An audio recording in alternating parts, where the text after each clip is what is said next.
নমস্কার বন্ধুরা, এ বাংলা রহস্যতে আপনাদেরকে স্বাগত।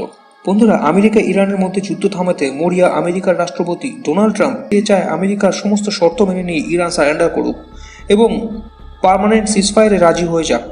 আর তার জন্য পাকিস্তানের শান্তি চুক্তি হওয়ার কথা ছিল এবং সেই শান্তি চুক্তিতে আমেরিকা এবং ইরানের তরফ থেকে প্রতিনিধিরা উপস্থিত থাকার কথা ছিল। কিন্তু ইরানের তরফ থেকে ডেলিগেশন পাকিস্তানে এসেছিল শান্তি চুক্তিতে উপস্থিত থাকার জন্য, কিন্তু তারা আমেরিকার প্রতিনিধিদের সঙ্গে দেখা না করেই আবার ফিরে গেছে। আর ফিরে যাওয়ার আগে তারা তাদের সমস্ত শর্তের লিস্ট পাকিস্তানের কাছে দিয়ে গেছে। সেই শর্তগুলির মধ্যে রয়েছে আমেরিকা যেন আর কখনো ইরানের ওপর হামলা না চালায়। শুধু আমেরিকাই নয়, আমেরিকাকে এটাও সুনিশ্চিত করতে হবে ইসরায়েলও যেন ইরানের ওপর আর হামলা না চালায়। এছাড়াও স্ট্রেট অফ হরমুজে ইরানের সম্পূর্ণ নিয়ন্ত্রণ থাকবে এবং ইরান চাইলে স্ট্রেট অফ হরমুজ দিয়ে পাস হওয়া সমস্ত জাহাজের ওপর তাদের ইচ্ছে মতো টোল ট্যাক্স বসাতে পারবে এবং ইরান তাদের পরমাণু বোমা তৈরির জন্য গবেষণা বিনা বাধায় চালিয়ে যাবে এবং সারা পৃথিবীর বিভিন্ন দেশে ইরানের কাঁচা তেল সাপ্লাইয়ের ওপর আমেরিকার স্যাংশন লাগু হবে না। ইরান তাদের ইচ্ছে মতো সারা পৃথিবীর বিভিন্ন দেশে কাঁচা তেল বিক্রি করতে পারবে। আর ইরানের এইসব দাবি আমেরিকা মানবে কিনা তা আমি বলতে পারবো না, কিন্তু এই যুদ্ধ আবার শুরু হবে কিনা তা পরিস্থিতি থেকে কিছুটা আন্দাজ করা যায়। যেমন ইরান রাশিয়ার কাছ থেকে বিপুল সংখ্যক কামিকাজি ড্রোন অর্ডার করছে, যাতে আবার যুদ্ধ শুরু হলে সেই পরিস্থিতিতে শত্রুপক্ষের হামলাকে কাউন্টার করার জন্য যথেষ্ট পরিমাণে ড্রোনের স্টক থাকে।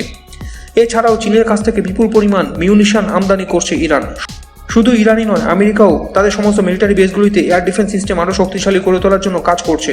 বিশেষ করে আরব দেশগুলিতে অবস্থিত মিলিটারি বেসগুলির এয়ার ডিফেন্স সিস্টেম আরও শক্তিশালী করে তোলা হচ্ছে, যাতে যুদ্ধ শুরু হলে ইরানের মিসাইল এবং ড্রোন হামলা থেকে আরব দেশগুলিকে রক্ষা করা যায়।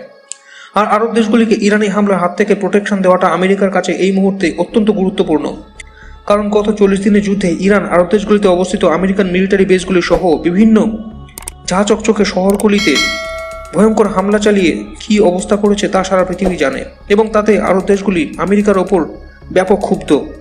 কারণ আরব দেশগুলিতে যখন ইরান হামলা চালাচ্ছিল তখন আমেরিকা আরব দেশগুলিকে ইরানের হামলার হাত থেকে রক্ষা না করে সবার প্রথমে আমেরিকান মিলিটারি বেসগুলিতে অবস্থিত আমেরিকান অ্যাসেটসগুলির যাতে কোনো ক্ষতি না হয় তা সুনিশ্চিত করার জন্য কাজ করছিল আমেরিকান সেনারা।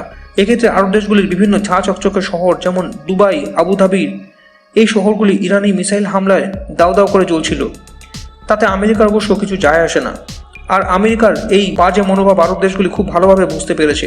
সেই জন্য তারা আমেরিকার কাছে দাবি তুলেছে যে আমেরিকা যদি আরব দেশগুলিতে হওয়া ইরানি হামলা থেকে কোনো সুরক্ষা দিতে না পারে, তাহলে আর আমেরিকান মিলিটারি বেসগুলির আরব দেশগুলিতে কী প্রয়োজন। সেই জন্য ডোনাল্ড ট্রাম্পের ভয় একটাই যে আবার যদি যুদ্ধ শুরু হয়ে যায় এবং ইরানি হামলার হাত থেকে আমেরিকা যদি আরব দেশগুলিকে রক্ষা করতে না পারে, তাহলে ইরান এটি দাবি করতে পারে যে আমেরিকান সেনাঘাঁটিগুলিকে যেন আরব দেশগুলি থেকে সরিয়ে নেওয়া হয়। আর আরব দেশগুলি এরকম দাবি তুললে তা আমেরিকার কাছে অত্যন্ত লজ্জার বিষয় হবে। আর ডোনাল্ড ট্রাম্পের মতো একজন অহংকারী ব্যক্তির পক্ষে আরব দেশগুলির এই দাবি মেনে নেওয়া কখনোই সম্ভব হবে না। আর সেই জন্য আবার যুদ্ধ শুরু হলে এবং আরব দেশগুলিতে যাতে ইরান আর হামলা চালাতে না পারে তা সুনিশ্চিত করতে আমেরিকা মরিয়া হয়ে উঠেছে। অর্থাৎ এই যুদ্ধ শুরু হওয়ার ব্যাপক সম্ভাবনা রয়েছে। সেই জন্য ইরানে বসবাসকারী ভারতীয়দেরকে যত দ্রুত সম্ভব দেশে ফিরে আসার জন্য বলা হয়েছে। আর তার জন্য ট্রান্সপোর্টেশনের যে ব্যবস্থায় উপলব্ধ থাকুক না কেন তা ব্যবহার করে ইরানে বসবাসকারী ভারতীয়রা যেন ইমিডিয়েটলি দেশে ফিরে আসে। আর এর থেকে আন্দাজ করা যায় যে ইরান এবং আমেরিকার মধ্যে এই যুদ্ধ আবার শুরু হতে পারে আর তাতে সারা পৃথিবীতে পুনরায় তেল গ্যাসের সংকট দেখা দিতে পারে। এখন দেখার বিষয় এটাই যে পরিস্থিতি কোন দিকে এগোয়।